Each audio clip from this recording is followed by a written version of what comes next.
Parents always tell me I'm the problem. I've just had a discussion with my father. It's not the first time. I've had the same discussion with my family. Basically, he told me that he doesn't want me to go with him, my mother, and my sisters on vacation because I always start arguing.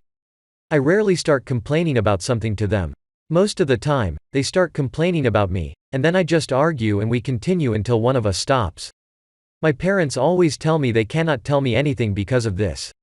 He thinks I cannot tell him anything because, according to his words, I'm the father, stop disrespecting me. He used to insult me when I was younger and I had to keep quiet.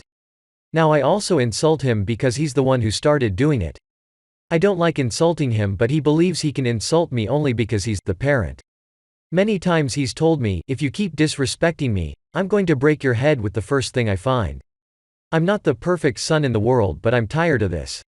My mother used to have the same behavior, but she's less aggressive now. I only respect them when they respect me. But they always remind me of my mistakes and make me feel bad every time only because I'm not the perfect son they wanted. I think another issue is that I came out as gay to them, and since I'm their only son they wanted me to be straight. They've always been homophobic with me, even now. What can I do? Entitled mother makes a scene in a hair salon. This is a short story, but sometimes I just can't believe my mother. It's so I had to go to the hairdresser and my mom is kinda an entitled parent. So H equals nice hairdresser. EM equals my mom and M equals me so my mother and I walk into the hair salon and the following happens. H. Excuse me, could you please use the hand sanitizer? I pump some on my hands. EM. I don't want to use it. No thanks, H. Ma'am, could you please use the hand sanitizer? EM. No thanks, I don't use it. And I just washed my hands. H. Please ma'am, our made it a rule for all customers. EM. You can kick me out or I'll stay here. Trust that I just washed my hands. H. Ma'am please. She is clearly annoyed now. M.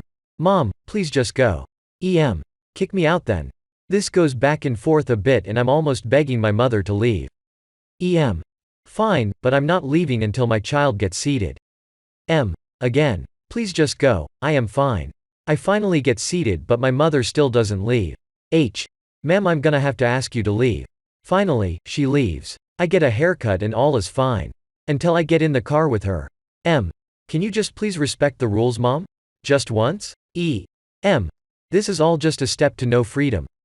I'm going to file a complaint. M. She was just doing her job. Why are you so keen to make this pandemic worse? EM. They can't treat customers like that. They can't just force a rule on us. So yeah, basically my mother doesn't follow any rules. Has never worn a mask, has never used hand sanitizer.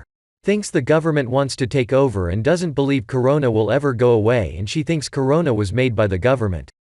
She also doesn't want the vaccine, because microchips, and she doesn't let me get one, and since I'm at the age where I can decide myself if I want it, but I can't go alone. I can't get the vaccine.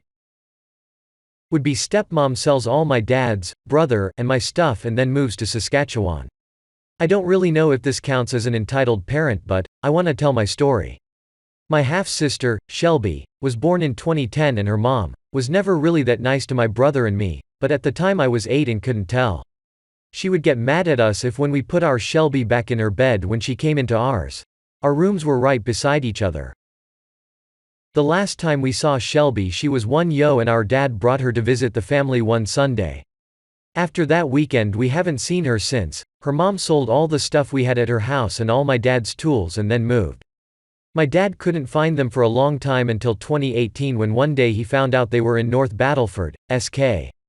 It's been nearly 10 years since we saw her last, but it feels even longer. IDGF how Carrie is doing. All I care about is how Shelby is. I only have 2 pictures of her on my phone, and one on my phone also printed out and hanging on my wall in my bedroom. The second is from the last time we saw her at my grandma's house that Sunday.